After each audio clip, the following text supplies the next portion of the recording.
Assalamualaikum warahmatullahi wabarakatuh. Perkenalkan, nama saya Balebat Putri Nengganis dengan NIM 39123.520 dari Prodi Sistem Informasi. Di sini saya akan menjelaskan tentang perangkat lunak sistem. Biasanya, istilah sistem operasi sering ditujukan kepada semua perangkat lunak yang masuk dalam satu paket dengan sistem komputer sebelum aplikasi-aplikasi perangkat lunak terinstal. Sistem operasi adalah perangkat lunak sistem yang bertugas untuk melakukan kontrol dan manajemen keras serta operasi-operasi dasar sistem, termasuk menjalankan perangkat lunak aplikasi seperti program-program pengolah kata dan peramban web. Secara umum, sistem operasi adalah perangkat lunak pada lapisan pertama yang ditempatkan pada memori komputer pada saat komputer dinyalakan atau booting. Sedangkan software-software lainnya dijalankan setelah sistem operasi berjalan, dan sistem operasi akan melakukan layanan inti untuk software-software itu. Layanan inti tersebut seperti akses ke disk, manajemen memori, penjadwalan tugas schedule task, dan antar muka user GUI atau CLI, sehingga masing-masing software tidak perlu lagi melakukan tugas-tugas inti umum tersebut, karena dapat dilayani dan dilakukan oleh sistem operasi. Bagian kode yang melakukan tugas-tugas inti dan umum tersebut dinamakan dengan kernel suatu sistem operasi. Kalau sistem komputer terbagi dalam lapisan-lapisan, maka sistem operasi adalah penghubung antara lapisan hardware dengan lapisan software. Sistem operasi melakukan semua tugas-tugas penting dalam komputer dan menjamin aplikasi-aplikasi yang berbeda dapat berjalan secara bersamaan dengan lancar. Sistem operasi menjamin aplikasi lainnya dapat menggunakan memori, melakukan input dan output terhadap peralatan lain, dan memiliki akses kepada sistem berkas. Apabila beberapa aplikasi berjalan secara bersamaan, maka sistem operasi mengatur schedule yang tepat, sehingga sedapat mungkin semua proses yang berjalan mendapatkan waktu yang cukup untuk menggunakan prosesor atau CPU, serta tidak saling mengganggu. Dalam banyak kasus, sistem operasi menyediakan suatu pustaka dari fungsi-fungsi standar, di mana aplikasi lain dapat memanggil fungsi-fungsi itu, sehingga dalam setiap pembuatan program baru tidak perlu membuat fungsi-fungsi tersebut dari awal. Sistem operasi secara umum terdiri dari beberapa bagian. Yang pertama ada mekanisme boot, yaitu meletakkan kernel ke dalam memori. Yang kedua ada kernel, yaitu inti dari sebuah sistem operasi.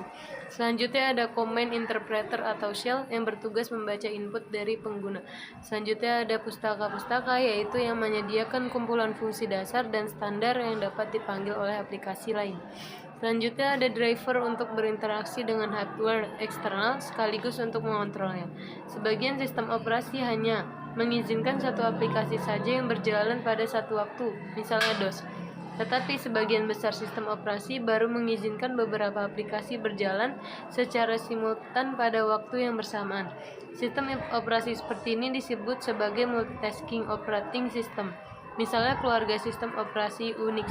Beberapa sistem operasi berukuran sangat besar dan kompleks, serta inputnya tergantung kepada input pengguna. Sedangkan sistem operasi lainnya sangat kecil dan dibuat dengan asumsi bekerja tanpa intervensi manusia sama sekali. Tipe yang pertama sering disebut sebagai desktop OS, sedangkan tipe kedua adalah real-time OS. Contohnya adalah Windows, Linux, FreeBSD, Solaris, Palm, Symbian, dan sebagainya. Pengertian sistem komputer menurut para ahli. Yang pertama dari Muhammad Suyanto, pengertian sistem operasi adalah sebuah sistem yang terdiri dari beberapa komponen software atau perangkat lunak yang mempunyai fungsi untuk mengontrol semua kegiatan yang telah dilakukan oleh komputer. Yang kedua ada Ferry Indayuda. Pengertian sistem operasi adalah sistem yang diperlukan supaya komputer bisa menjalankan seluruh aplikasi program maupun software yang ada di dalamnya. Selanjutnya dari Abraham Silbersich, Galvin, dan Gagne tahun 2003. Pengertian sistem operasi adalah sebuah program yang bekerja sebagai perantara antara klien atau pengguna dengan hardware komputer. Dari Iimru Syamsi, pengertian sistem operasi adalah perangkat lunak yang mempunyai tugas untuk mengontrol perangkat keras dan juga operasi dasar dari sistem lainnya, termasuk dalam menjalankan program aplikasi. Selanjutnya dari Sunarto, pengertian sistem operasi adalah software yang dapat berkomunikasi langsung dengan hardware. Dari MacLeod, pengertian sistem operasi adalah program komputer yang berfungsi sebagai pengendali sumber daya, hardware, serta software yang terdapat di dalam komputer. Utilitas perangkat lunak. Perangkat lunak utilitas merupakan perangkat lunak komputer yang dirancang untuk membantu proses analisis, konfigurasi, optimasi, dan membantu pengelolaan sebuah komputer ataupun sistem. Perangkat lunak utilitas harus dibedakan dengan perangkat lunak aplikasi yang memungkinkan pengguna melakukan berbagai hal dengan komputer, seperti mengetik, melakukan permainan, merancang gambar, dan lain-lain. Perangkat lunak utilitas lebih memfokuskan penggunaannya pada pengoptimasian fungsi dari infrastruktur yang terdapat dalam sebuah komputer. Karena fungsinya, perangkat lunak utilitas umumnya tidak ditujukan untuk pengguna secara umum, melainkan ditujukan untuk pengguna yang memiliki pemahaman atas cara kerja sistem komputer yang cukup baik.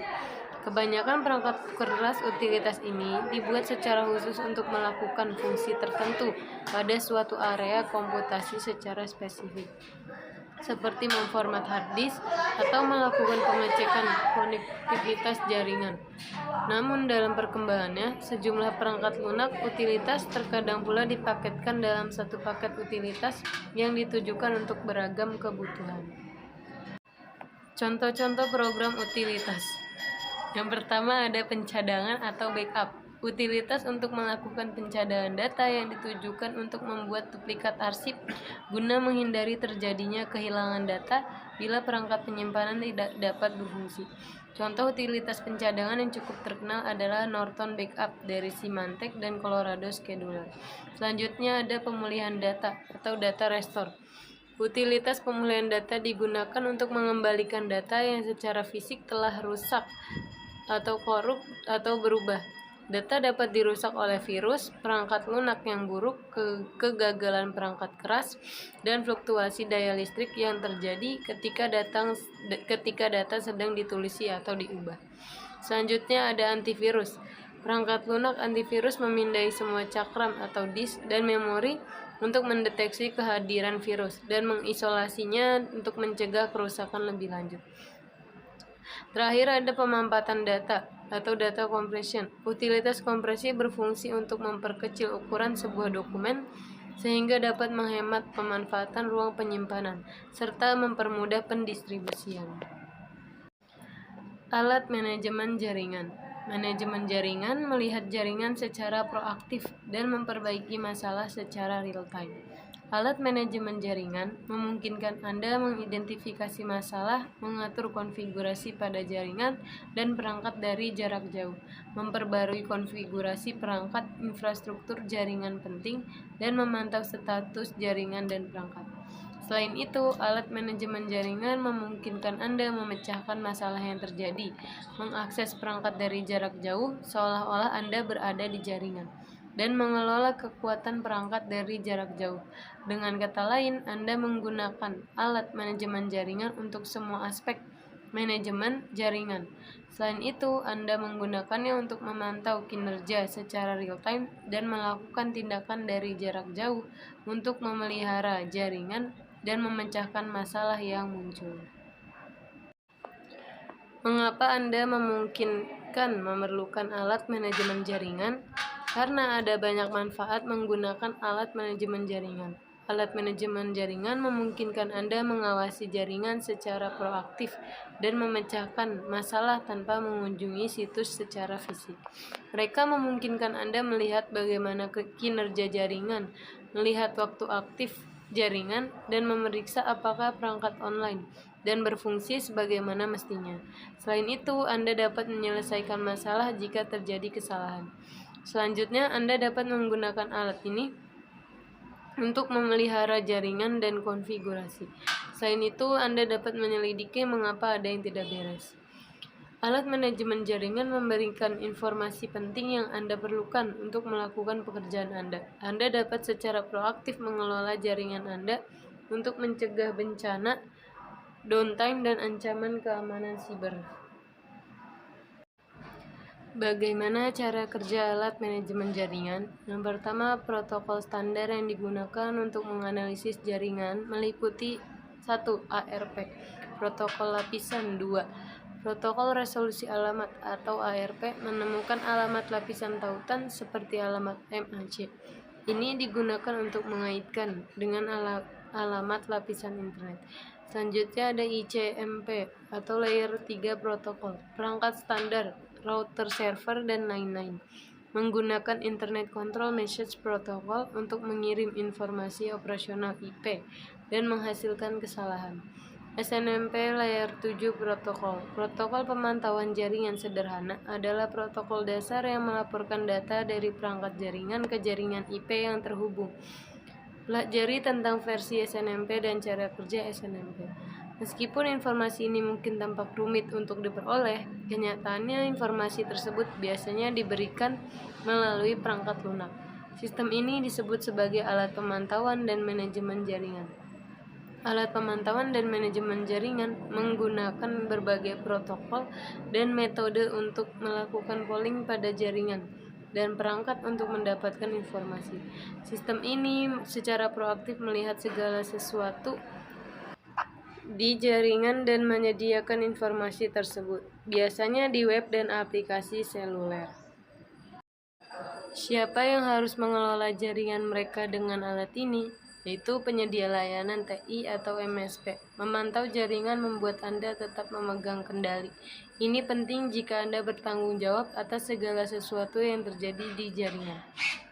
Yang kedua, profesional TI. Para pemain ini mungkin hanya bertanggung jawab atas satu jaringan, namun kemungkinan besar juga bertanggung jawab atas organisasi berskala menengah hingga besar. Selanjutnya, integrator komersial dan perumahan. Integrator yang lebih sering memasang teknologi IoT inovatif harus memastikan semuanya berfungsi dengan benar. Hal ini menjadi lebih penting karena semakin banyak perangkat yang terhubung ke jaringan. Cukup sekian untuk presentasi penjelasan dari saya. Terima kasih atas perhatiannya. Mohon maaf bila ada kesalahan. Wassalamualaikum warahmatullahi wabarakatuh.